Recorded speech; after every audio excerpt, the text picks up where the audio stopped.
બોલા છોકરો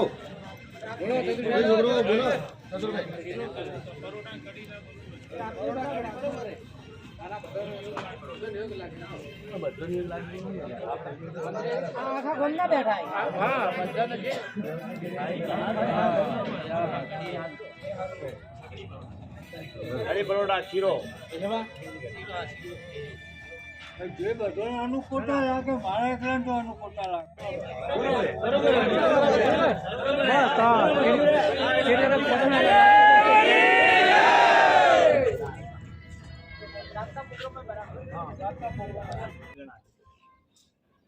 ગોમમાં ગણાય અને તમારી પોતાની પર્સનાલિટીમાં થઈ જાય તમારી ગણાય કે હું કંઈક છું.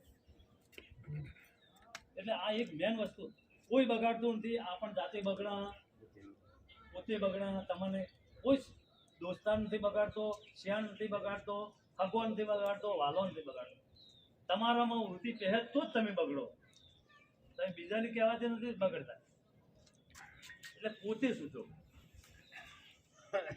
અને એક સુધરશે તો 10 જણો સુધારશે એ વાત નક્કી. તમારામાં સારા સંસ્કારો પેદા થાય તો તમે ગમે ને જાઓ. હું તો કહું ગામના એક રખડીયો માણસ છોકરી એક વખત સુધરી અત્યારે હું તમને તો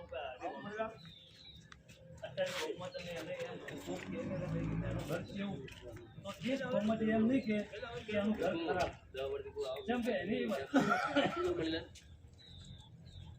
અને એની મૂળમથી એ વસ્તુ કાઢી દે. હું તો મોટા મોટા 2 થી 3 જણા એવા ગામના આવી ગયા ખરેખર એને બહાર લાવવા જેવો હું પણ અત્યારે નથી કહેતો કે એને ઘરના મોભી હોવા છતાં નથી છોડી ગયા. તમે ઘરના મોભી હો, તમે ક્યાંને કહો? તમે ખુદ બગડેલા હો તો ક્યાંને કહો? એટલે મહેરબાની કરીને હું તમારા ગોમ આગળ હાથ જોડું કે આ શબ્દો મને વધારે ના પાડો ને તો 20% કે 10% તો પાડજો.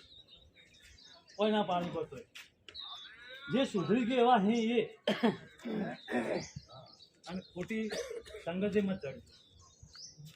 આવા કોઈ જો ભજન થતા હોય ને તો ફરીવાર બેહો પોદામે તો તમારામાં સંસ્કાર આવે અને ના હોય તો દારૂડિયા ભેગા તો મત જ બે તારીખનો આપણો પ્રોગ્રામ એક પણ દારૂડિયા આવજો વીર મત આવજો.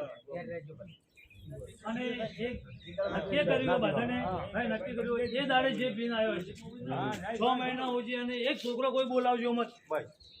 એનો કોઈ દંડ નથી, એનો કોઈ ગુનો નથી, એને કોઈ કરવાનું નથી. પણ ભાઈ હોય કે જોડે હગો હોય કે દોસ્તાર હોય પણ જે પીન આવે છે એને 6 મહિના સુધી ગામનો એક છોકરો બોલાવશે નહીં. આ મનમાં નક્કી કર્યું એ દાડે 6 મહિના સુધી કોઈ બોલાવે નહીં એ છોકરાને.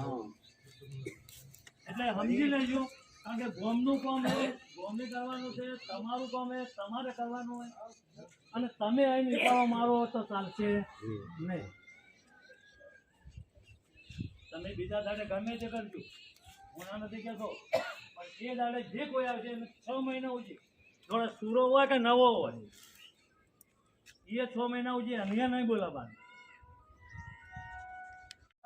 રામચંદ્ર ભગવાન કી જય. છોકરા જજો હેડો માતા